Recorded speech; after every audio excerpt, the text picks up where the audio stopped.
So we're talking today with the distinguished British philosopher Roger Scruton about his splendid new book, How to Think Seriously About the Planet, The Case for Environmental Conservatism. And Roger, I want to begin this way. It's too difficult to summarize this very rich, detailed book in a short video. But why don't you just tell us for a moment about how you came to be interested in writing a book about the environment for conservatives? Well, I've for a long time thought that the confiscation of the environmental problems and the environmental agenda by people on the left is quite illegitimate, that really it should be a conservative cause and always has been. And I think that one needs to understand the environmental movement as the latest version of something that's been around for an awful long time, for say, well, perhaps from the beginning of history, but at least in our civilization for 200 or 300 years, from the beginning of the Industrial Revolution. And if you look at conservative thinking and conservative philosophy over the last 200 or 300 years, you will see that it's been perfectly adapted to understanding this kind of problem. For example, Burke's famous reformulation of the social contract as a contract between generations, which includes the dead and the unborn, on which he based his entire conception of society and his opposition to the French Revolution, opens itself immediately to a conception of politics as a long-term thing in which the care for the environment is a fundamental feature.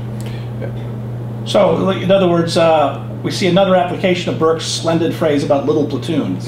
Well, there is that too. That's that Burke, like in opposing the French revolutionaries, he was opposing the top-down system of political decision-making, right, and asking us to find the real social motives of real people. Not, let's say, not the kind of people who agitate and form dictatorial elites, but people like you and me, right, who, when they have a problem, get together and try and solve it. Right. That leads to my main question, which is about the central idea of the book, which you call oikophilia. Would you describe oikophilia for me? Right. Well, this is obviously derived from the Greek, the love of the oikos. I want to put that concept in the center of environmental thinking. Now, the oikos for the ancient Greeks was not just the home, although we get our word economy from this Greek word. The oikos was the entire settlement of which one is a part. Includes the home, but it includes the social relations, the sense of belonging which comes with the home, and all those motives that go into defending it and maintaining it for one's successors and for their children too.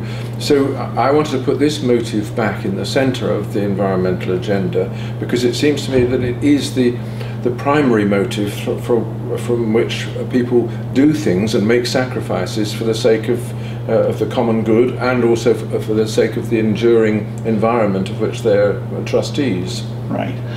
The book came out in Britain several months ago under a different title, Green Philosophy, and I think in some of the other Commonwealth countries like Australia and New Zealand. My perception from afar was that it was well reviewed and well received in Britain. Could you talk a little bit about what reaction you've gotten over in other countries so far? The reaction in England was positive, and partly because it touches on something very dear to the English, which is their love of the country, their love of the place, the island home, and the growing sense that we are destroying it through overpopulation, migration, and the modern forms of industrial pollution. And I think that there's a very serious need in England to revisit those great environmentalists of the 19th century, like Ruskin and William Wordsworth and people like that, who gave us this sense of the preciousness of our landscape and the fact that it must be preserved for future generations. Well, let me ask one last tough question, you might say, which is how that tradition and way of thinking, which I'm familiar with and deeply admire, whether or how well it translates to America, where we are rootless, right? Americans move constantly. The average American household moves every 5 years or something like that. I mean, we move all over the country. I've lived in all 4 time zones in the country, for example. Yes. So I'm kind of typical. And yes. So I wonder if the more rootedness of European cultures and populations is somehow different from the American one, or what Americans should learn, I guess, from you. Well, I do take this very seriously in the book, the difference between the American and the European approach to things. The fact is, of course, that Europe has been settled for 2,000 or more years with very precious, fragile habitats which people have got into the habit of preserving, including human habitats. And this is shown in our cities, which compared with yours, despite the Second World War and all the bombing, our cities are still roughly intact, whereas here they are devastated zones because people move on. You know, if the industry dies, they don't bother to find another use for it or to gentrify any neighbourhood. They just build something somewhere else. Now, I have to say that there are quite a lot of Americans who think that this is a huge environmental problem, who follow people like James Howard Kunstler in saying that this can't go on forever, we've got to settle down. But I would say rather that there is a positive side to this, which is the American love of wilderness and the desire of Americans to protect the wild parts of their continent and to make those parts into seriously self-reproducing zones which are environmentally relatively pure.